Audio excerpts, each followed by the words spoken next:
Have you ever felt like you're bending over backward to make everyone else happy, only to feel drained and unappreciated? If that hits home, you might be caught in the people-pleasing trap. It's not about being kind or caring. That's awesome. It's when you're constantly trying to keep others happy at the expense of your own needs. You might smile and help a friend even when you're exhausted, just to avoid rocking the boat. Deep down, though, there's this nagging feeling like you're not valued the way you deserve. You might even feel a spark of resentment, but push it down to keep up the nice act. Sound familiar? Let's dive into what this pattern is, how it affects you, and how to break free. Trying to please everyone often comes from a deep desire to be accepted, to feel like you belong. It's human to want to be loved, but when you erase your own boundaries to make others happy, you're betting on their approval to feel good about yourself. The problem? The more you neglect your own needs, the less others respect you, because you're not respecting yourself. This habit can start early, maybe from childhood fears of being judged or not measuring up. You might have learned to hide your true feelings, to avoid conflict or criticism, especially in close relationships like friendships or romance. Picture this. You agree to help someone move on your only day off, even though you're swamped, just to avoid seeming selfish. That's the people-pleasing trap in action. This pattern doesn't just tire you out. It can make you feel invisible. You might feel angry or taken advantage of, but keep smiling to avoid confrontation. Those bottled-up emotions don't vanish. They build up, creating stress or even resentment. So, why do we do this? For many, it's about avoiding rejection or judgment. You might worry that saying no will make you seem like the bad guy. But constantly putting others first can leave you feeling lost, like you've forgotten who you are. So, how many of you have felt this way, stuck trying to make everyone else happy? Share your thoughts in the comments. The first step to breaking free is recognizing the signs. Do you struggle to say no? Are you hyper-aware of others' disapproval? Maybe you're overly forgiving, even when someone's clearly taking advantage. These are clues you're caught in this cycle.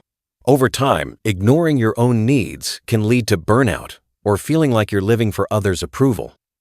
The good news? You can change this. By setting boundaries and prioritizing yourself, you can build healthier relationships with others and yourself. Stick around as we explore the roots of this habit and how to shift it. Ever said yes to something you didn't want to do just to avoid an awkward moment? That's a classic sign of people-pleasing, and it often stems from deep-rooted fears. This habit isn't just about being nice. It's about chasing approval to feel worthy. Many of us learn this early, maybe from growing up in environments where we felt we had to be perfect to be loved. Think about a kid who's scared of getting scolded for speaking up. They might grow up swallowing their own needs to keep the peace. That's where the cycle starts, and it can carry into adulthood, especially in close relationships like dating or friendships. The need to please often comes from a fear of rejection or criticism. You might think, if I'm always agreeable, people will like me. But here's the catch. When you hide your true self, you're not showing the world who you really are. Instead, you're shaping yourself to fit others' expectations, like trying to fit into a pair of shoes that don't quite fit. Over time, this can blur your sense of identity. You might ask, what do I actually want? And come up blank. That's because you've spent so much energy managing others' emotions that you've lost touch with your own. This pattern shows up in subtle ways. Maybe you agree to plans you don't enjoy, or stay quiet when someone crosses a line, just to avoid conflict. You might feel resentful but brush it off, thinking, it's fine, I'll deal. Those feelings don't just disappear. They pile up, leading to stress, anxiety, or even physical exhaustion. Ever felt drained after helping someone out of obligation? That's your body saying, hey, what about me? So, picture this. What would happen if you said no to one thing today to make room for yourself? Try it and let us know how it feels in the comments. The emotional toll is real. People-pleasing can make you feel like you're living for others' approval, not your own goals. You might fear being seen as selfish if you prioritize yourself, but that's a trap. True kindness comes from a place of strength, not fear. When you're always trying to please, you might also attract people who take advantage, leaving you feeling used. The root of this?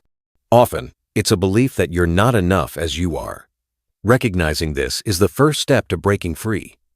Let's explore how this impacts your life and relationships next. What if you're always the one saying yes, but feel like nobody's got your back?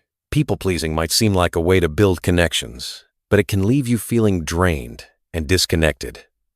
When you constantly put others' needs first, you're sidelining your own emotions, goals, and even health. It's like running on a treadmill with no off switch. You're exhausted but feel like you can't stop. The resentment builds, and you might feel taken for granted, like you're pouring energy into a bucket with a hole in it. This habit doesn't just affect your mood, it can mess with your mental and physical well-being. The biggest cost? You lose yourself. By always trying to meet others' expectations, you might forget what you want. You could be so focused on keeping everyone happy that you neglect your own hobbies, career, or rest. This can lead to burnout, anxiety, or feeling directionless, like you're drifting through life without a map. Plus, the fear of being judged or rejected keeps you on edge, always second-guessing yourself. Ever catch yourself overthinking what someone might think if you say no? That's the people-pleasing cycle at work, and it's exhausting. So, what's one thing you've given up to please someone else? Drop it in the comments. We'd love to hear. Another downside is strained relationships. When you're not honest about your needs, you might build connections that feel one-sided. You're giving, but not getting the same respect back.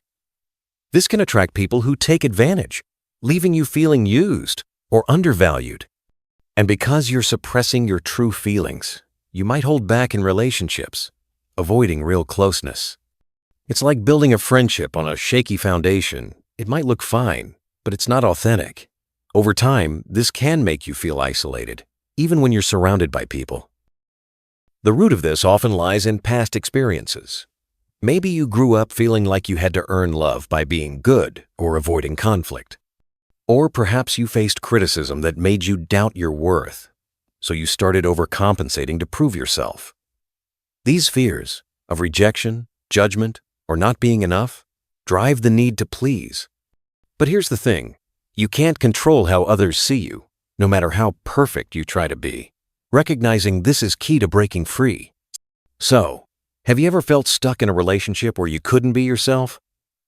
Share your story below as we head into ways to change this pattern. Ever felt trapped by the need to say yes when you really wanted to say no? Breaking the people-pleasing habit starts with understanding why you do it and taking small, brave steps to put yourself first. It's not about becoming selfish. It's about finding balance so you can be kind without losing yourself. The first step is digging into the why. Grab a notebook and ask yourself, why do I feel the urge to please others? Is it fear of rejection? A need to feel loved? Maybe it's a belief that you're not enough unless others approve. Writing down these thoughts can shine a light on what's driving you, like uncovering the roots of a stubborn weed. Once you've got a handle on the why, it's time to practice saying no. This can feel scary, especially if you're used to going along with everyone. Start small. Maybe tell a friend you can't make it to their event because you need some downtime. It's not about being harsh. It's about respecting your own time and energy. Listen to your gut. If something feels off, that's your cue to set a boundary. Not sure how to say no without feeling guilty? Try this. I'd love to help, but I need to check my schedule first. It buys you time to think it over. So, what's one situation where you'd like to say no, but haven't yet? Share below and let's talk about it. Another powerful tool is affirmations. These are like pep talks you give yourself to build confidence. Try saying, I'm worthy of respect, or I can speak my truth without guilt. Say them out loud, maybe in front of a mirror, to really feel their strength. They help rewire that inner voice that says, you have to please everyone. Also, take a moment before agreeing to requests. Instead of jumping in with a quick yes, pause and ask, can I actually do this? Do I want to? This small habit can save you from overcommitting and feeling resentful later. Finally, get clear on your priorities. What matters most to you right now? Your career, family, personal growth? Write down your top goals and values, like creativity, health, or honesty. This helps you focus on what's truly yours, not what others expect. When you know your priorities, it's easier to say no to things that don't align. It's like having a roadmap for your life. Next, we'll explore a meditation practice to protect your energy and wrap up with more ways to live authentically.